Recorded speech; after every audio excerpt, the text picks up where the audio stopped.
Ճտերին արկղից հանել եմ և տեղավորել եմ այսպիսի մի ցանցապատ տարածքում և մի այսպիսի գեղեցիկ բուն եմ սարքել։ Ամբողջ օրը տանջվում ենք, բայց անընդհատ դժվարություններ և խոչընդոտներ են առաջանում։ Գյուղատնտեսությունը շատ բարդ է։ Մեր տան շուրջը տարածքը շատ մեծ է, շատ։ Եվ հիմա էլ վերջին 5 տարին աղվեսները կատուներից շատ են դարձել գյուղում։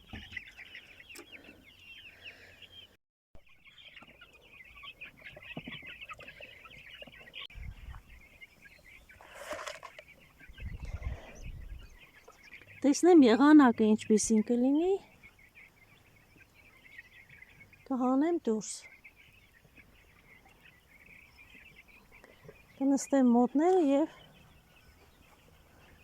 և կխնամեմ և մի քիչ ժամանակս այդպես կանցնի։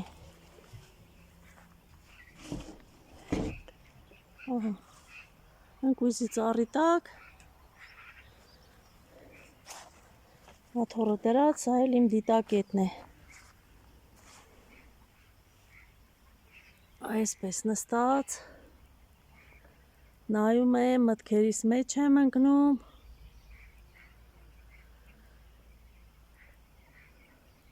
Երեկ մեր հավը ուժեղ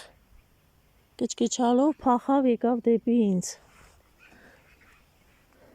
Ինձ թվաց աքլորն է հետապնդում։ Եվ նայեմ տեսնեմ ինչ, մի հսկայական աղվես, հսկայական։ Վախից մի քանի անգամ բղավեցի, ձեռքիս տակ ոչինչ չկար, ոչ հարվածելու, ոչ պաշտպանվելու։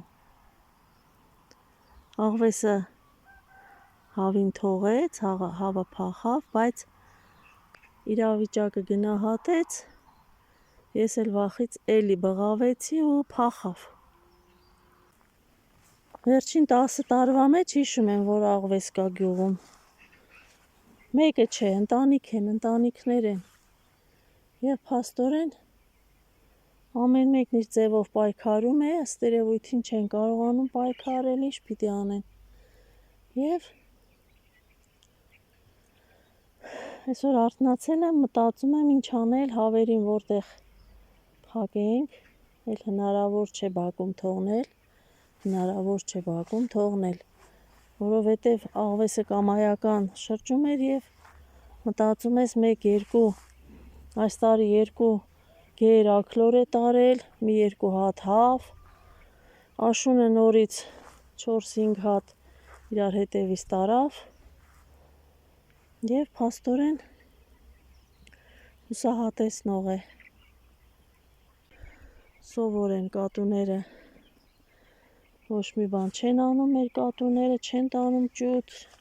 կարելի ասել հում բան չեն ուտում, ճաշ են ուտում։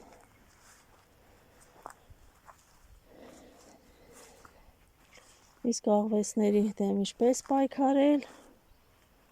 էլ միտքս չի աշխատում, որովհետև իմ մտահոգությունները, իմ անձնական խնդիրները, տան հոգսը հերիք են ինձ։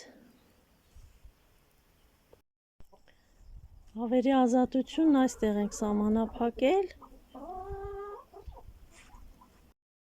Ճտերին հանեցի դուրս, լավ արև է, ամառային լավ օր է, ծառի զովությունը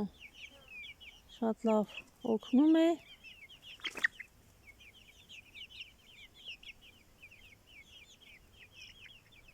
Դրախտային պայմաններ են